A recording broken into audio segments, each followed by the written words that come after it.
Hi guys, welcome back. Apologies, it's been a long time. I am so sorry. I've been working on my other channel at the moment, Port versus Port.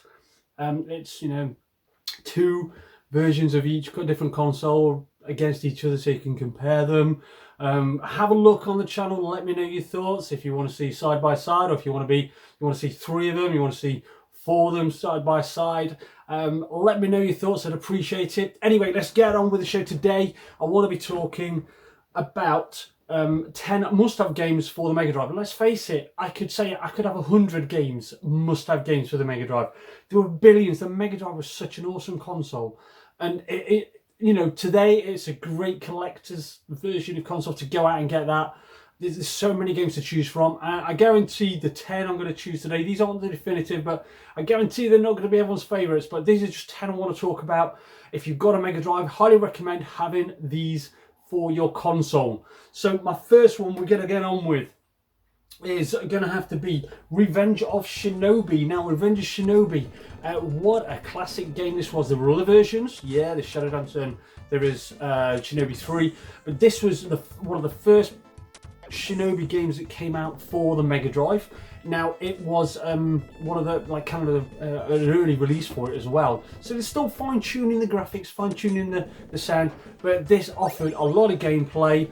It gave you some upgrades in magic, it gave you some amazing soundtracks by Yuzo Koshiro. This guy was a legend, still is, done some amazing soundtracks, excellent gameplay. Now it is still quite cheap. I think you can get it for a £20 box with instructions if you look around. I highly recommend it.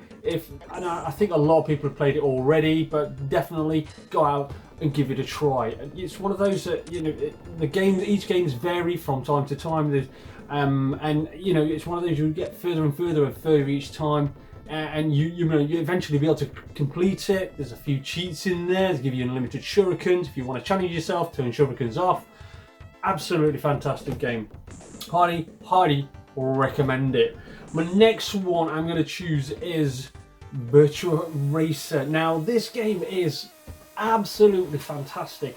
Yeah, it was the only one with the SVP chip, and it was about £100, or it might be £80, £100 over in America, $100 should we say. I think over here it was about $79.99. But you look at it, and as soon as you turn this machine on, and you've got that cartridge in there, massive cartridge as well, as soon as you turn the machine on and it shows you the graphics, you think, wow, this is arcade graphics, this is quality. And it was to compete with the FX chip on the Super Nintendo, and they did such a fantastic version. Yeah, you can see there is cut down colours on there, but it runs smooth. Some good sound effects in there as well, and it gives you that arcade quality feeling on a Mega Drive. Bear in mind, this probably came out in 91, 92, 93, the same time as Virtua Racing the arcade, shortly after that, and it gave you some quality graphics. You really can't complain. Highly recommend it as well. Still pretty cheap. Okay, I think you can get it for about £10-15 box with instructions. You can't go wrong, and if you finish it, you can get all the tracks mirrored. It is a great quality game.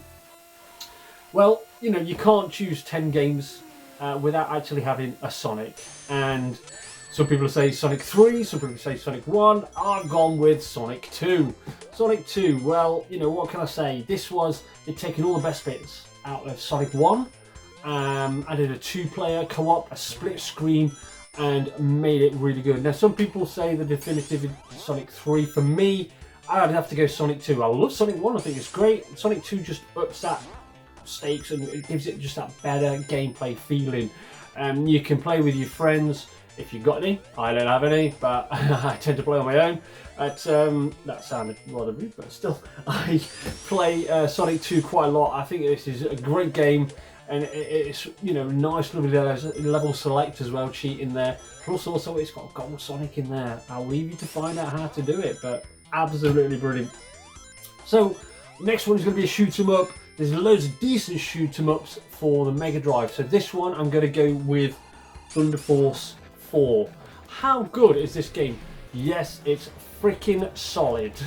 And I die a lot in this game, but it's still, it keeps you coming back for more and more. Just get a bit further. You start off with 4 levels to choose from. You can choose which one. The power-ups just keep getting better and better and better. It's knowing which power-ups to choose on each level to keep you going. It is amazing sound, the graphics. It's by Technosoft, the same guys that did Thunder Force 2 and 3 and even Herzog 3. But anyway, Thunder Force 4 is definitely a must for your collection. Still, I don't know if you can get it for £25–30. Worth it, definitely worth it. It's one of those games that you won't finish overnight. You're not going to finish it very easily either, so you're getting a lot of gameplay for your game. Next one I'm going to go with. Now, for me, this is action RPG. Yeah, we've got an RPG, action RPG, and I think it's one of the best ones we should have. Wonderboy in Monster World. Now, I absolutely adore the Wonderboy games. I think all of them are brilliant, and they took everything from Dragon's Trap, Wonderboy 3, Dragon's Trap on the Master System, added it, well, not kind of added it, but they kind of tried to best fit it a little bit. They got to shift it a bit and give it a bit more variety, and they did. I think they did a great job. Okay, you stay as Shion, who's the name of the Wonderboy in this one. You don't really turn into anything. I think you do turn into a miniature Shion further on down the line, but it's a bit of a Metroidvania. You start off on your mainland and you go over to this area and you've got to complete it, and then you kill the boss, and then another area opens up. The graphics are beautiful, absolutely beautiful in this game, and the music is one of those that it rings in your head. You'll start to hear it in your head after you've played it for a while, and you're like, well, where was that song from? Oh yeah, it was Wonderboy Wonderboy Monster World for the Megadrive. Now, definitely recommend this one. This is pretty cheap actually still, 20, 25. You're not going to finish it overnight, and it's one of those you'll finish it, got battery backup so you can finish where you started or start where you finished. Very great game indeed. For me, it's one of those, I think, if you're getting a Master System or Mega Drive, you've got to have a Wonderboy in it. So, my next one, how can I say this? Let's go in fighting games now. Oh yeah, we've got Mortal Kombat, or we've got, Deadly Moves, or any more Kombats, but I'm going to go with a Street Fighter. And I'm not going to go with Super Street Fighter 2, I'm going to stick with Street Fighter 2 Champion Edition. Why I've gone with this one, I just find this one slightly better. I think, yeah, okay, let's talk about the negatives first. Boy, their sound effects. When you're doing a fireball, it does grain on you, but you tend to look past that. I did tend to find this one slightly easier than the Super Nintendo version, and I could finish this on 8 stars very easily, pretty quickly, within like 9–10 minutes.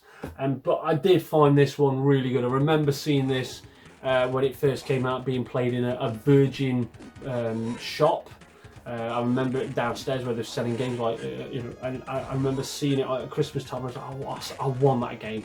I think that's one of the games that I wanted to buy a Mega Drive again before. But Street Fighter 2, I do find, is definitely one you should have in your collection. Now, the next one I'm going to go with, we've got a bit of a, I think this is such an underrated game. This goes under the radar. Not many people know about this one, and I recommend go out and give it a try. Now, it is Shining Force. This game is just unbelievable. It's kind of like a chess-based strategy. So you've got your little hub. You go around the village talking to people, and you get certain people joining your forces, and then you're out on the field, and you've got to move each character in certain areas. Certain characters can move like 3 or 4 squares. Each one, you've got your magician, you've got your warriors, you've got your centaurs, you've got your flying guys, you've got your healers, and you've got to base them in certain areas. And unfortunately, it's one of those, they die. If they die, you do lose that character, but you can go back and resurrect them after the battle, or you can escape the battle, go back and resurrect them. But each time they're building up power and power, and they get to like level 30, and they become they can go to the next sort of kind of whatever. If it's a warrior, then they go to the next kind of job that they can do, which is like beast, whatever. I don't know, I can't remember. But the downside of this is your main character. If you lose your main character, everything stops and you have to start again. So, but this is such a good game. Highly recommend it. You've got to give it a try if you've never played Shining Force. So Shining Force 2, there's other styles like this. It's kind of like your Final Fantasy Tactics, but this was on the Mega Drive. The sprites, the animation is still pretty good, and the battle scenes are great. It's like your Fire Emblem, but for Sega, or the Mega Drive, should we say. Now, my next one I want to go with, I think, yeah, this is obvious one that should be on the list. Probotector. or Super Probotector, or Contra Hard Corps as it's also known as. But Probotector, wow, what a game this once again is, really freaking hard. But I highly recommend getting this one. 4 characters to choose from. You've got your 2 guys, and then you've got a little kind of robot android, and then like a wolf kind of android. I don't know what kind of thing it is, but each one has got special kind of different things, kind of special weapons kind of thing to them. But this I do find is there's a lot of variety to it, and it is one of those games. It's so much action going off. It is pretty hard as well, but it really does push the Mega Drive to its limits. And I think it's definitely recommended, but it is extremely expensive. I think it's about 140 quid. Of course, it's a Probotector or a Contra, and it's Konami as well. They're going up in price, but you can get like the Konami pack for the PlayStation 4. I think that's still pretty cheap, and it's on there. Highly recommend it. Give it a try. Now, sticking with the Konami or Konami, call it what you want. We're going with, it's got to be done, Castlevania, yeah. You know, the new generation or Bloodlines, or, yeah, okay, let's take the blood away and call it new generations, or whatever. I know, it's still the same game, the gameplay's still the same. This game it was the only Castlevania that they did for the Mega Drive, and this is such a great game. 2 characters to choose from, and each one does have slightly different powers, so it's kind of like got a bit of replay value there to you. Great platforms, and once again, I think some of the areas it pushes the Mega Drive to its limits. Great use in colour as well, and some of the soundtracks. Yes, it has got Simon's theme in there. Fantastic, I love that theme, especially from Castlevania 4. I highly recommend this one. This one is a bit expensive too, but I think it's on the Konami collection or Castlevania Konami collection you can download as well. But I highly recommend this one. I think it goes without saying, it needs no introduction with this one. It tells you, you know it's going to be a good game. It's a Castlevania. Okay, so this gets to my last one. Now, my last one is going to have to be, I think this is like in everybody's top 3 beat 'em ups. Now mentioned as a beat 'em up, you're gonna know which one it is. Yes, it's Streets of Rage 2. Oh, what a game! Big sprites, great sound. This game is probably the definitive beat 'em up on the Mega Drive, and you know what? It's probably the definitive beat 'em up of the 16-bit era, probably even 32-bit era. You know, I mean, don't take my word for it, but I've not found many games around that era that have matched up to Streets of Rage 2. You 4 characters to choose from, you know the story, like 8 levels to choose from. They've upped the sprites, the sprites are bigger and larger, better use of colour. The music has really, Streets of Rage 1 was good, but Streets of Rage 2 really knocked it up a notch. Bam, they really did it well. And highly recommend it if you haven't. I think you've been on Mars in a cave for the last 30 years. I think everybody's played Streets of Rage 2, but it is the definitive game for the Mega Drive. So guys, that is 10 must-have games.